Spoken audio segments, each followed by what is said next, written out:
நேத்தி பாப்பா பிறந்த நாளைக்கு எதுவும் செஞ்சு கொடுக்கல. சின்னவளுக்கு மட்டும் இல்லை, பெரியவளுக்குமே எதுவுமே செஞ்சு கொடுக்க முடியல. ஏன்னா எனக்கும் வேற உடம்பு சரியில்லையா, அதனால வேலை அதிகமாக இழுத்து போட்டு செய்ய முடியல. நீங்கள் வீடியோவில் பார்க்குறப்ப நான் எல்லா வேலையும் செய்கிறேன். ஆனால் மறாவது நாள் ஃபுல்லாக நான் படுத்து கிடப்பேன். என்னால் சுத்தமாக எந்திரிக்கவே முடியாது. அந்த அளவுக்கு பெயின் அதிகமாக இருக்கும். சரி பாப்பா கேட்குறத செஞ்சு கொடுக்கலாம். நேத்தி வீடெல்லாம் சுத்தம் பண்ணி கோயிலுக்கு போனது, அதுலேயே நான் ஃபுல்லாக டயர்டாயிட்டேன். அதனால சரி ரொம்ப ராவடி பண்ணேன். எனக்கு பொங்கல் செஞ்சு தரேன்னு சொல்லிட்டு நீங்கள் செஞ்சே தரல, நீ ஏமாற்றிட்டீங்க அப்படி இப்படின்லாம் டைலாக் பேச ஆரம்பிச்சிட்டா. சரி இன்றைக்கி செஞ்சு கொடுத்துர்லாம், பிறந்தநாள் முடிஞ்சா என்ன அப்படின்னு சொல்லிட்டு இன்றைக்கி செஞ்சு கொடுத்துலான்னு தான் செஞ்சுக்கிட்டு இருக்கிறேன். என்ன செய்கிறேன்னு பார்த்தீங்கன்னா, பாப்பாவுக்கு சக்கரை பொங்கல்னால் சின்னவளுக்கு ரொம்ப ஃபேவரெட்டு. அதனால சரின்னு சொல்லிட்டு இப்போ கோயிலுக்கெலாம் போனோம்னா பிரசாதம் கொடுத்தாங்கன்னா மற்றதெல்லாம் வாங்கவே மாட்டா. சக்கரை பொங்கல் மட்டும்தான் கொடுத்தா சாப்பிடுவா, இல்லைன்னா சாப்பிடவே மாட்டா. அதனால சக்கரை பொங்கல் செஞ்சுட்டு அதுக்கப்புறம் காரமாக வடை செஞ்சுக்கலாம் அப்படின்னு சொல்லிட்டு தான். பருப்பு வடை இருக்குது இல்லைங்க, ரேஷன் பருப்பு இருக்குது இல்லைங்க, வீட்டில் இருக்கிறத வச்சு தான் செய்கிறேன். நான் பெருசாக எதுவும் கடையிலேருந்து வாங்கலை. வீட்டில் ரேஷன் அரிசி இருந்துச்சு, அதை வச்சு பொங்கல் வச்சுட்டு அதுக்கப்புறம் ரேஷன் பருப்பு இருக்குது, அதை வச்சு வடை செஞ்சிடலாம் அப்படின்னு சொல்லிட்டு தான் செஞ்சுக்கிட்டு இருக்கிறேன்.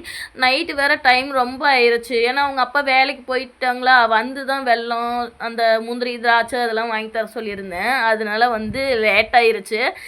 அதுக்கப்புறம் செஞ்சு முடிக்கவும் ஒரு 9:30க்கு மேலே ஆயிடுச்சு. சக்கரை பொங்கல் டேஸ்ட்டு செம்மையாக இருந்துச்சு. நான் இதோட ரெசிபி வீடியோ ஷேர் பண்ணுறேன், பிடிச்சிருந்தா பாருங்கள்.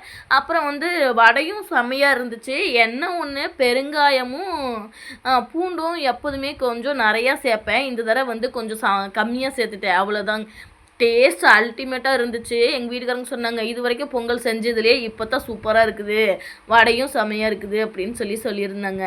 பெரியவளை கூட சமாதானப்படுத்திலாம் இந்த சாப்பாடு விஷயத்தில், சின்னவளை மட்டும் சமாதானப்படுத்தவே முடியல. அவள் கேட்டுட்டானா உடனே செஞ்சு கொடுத்துடணும், இல்லைன்னா எதுவும் பண்ண மாட்டா, புலம்பிக்கிட்டே இருப்பாள். அவளுக்குள்ளேயே புலம்புறா. என்ன இதுன்னு எனக்கு தெரியல. அதுக்கு தான் கன்சீவாக இருக்கும்போது சந்தோஷமாக இருக்கணும் மாட்டிருக்குது. வயிற்றில் இருக்கும்போது நான் புலம்பி இப்போ என் புள்ள புலம்பிக்கிட்டே இருக்குது. அதான் நான் திட்டிக்கிட்டே இருக்கேன். நான் கன்சீவாக இருக்கும்போது என்னை புலம்ப வச்சுக்கிட்டே இருந்தீங்களா, அதனால தான் இப்போ உங்கள் பிள்ளை எதுக்கெடுத்தாலும் புலம்புது அப்படின்னு சொல்லி திட்டிக்கிட்டே இருக்கிறது எங்கள் வீட்டுக்காரங்கள.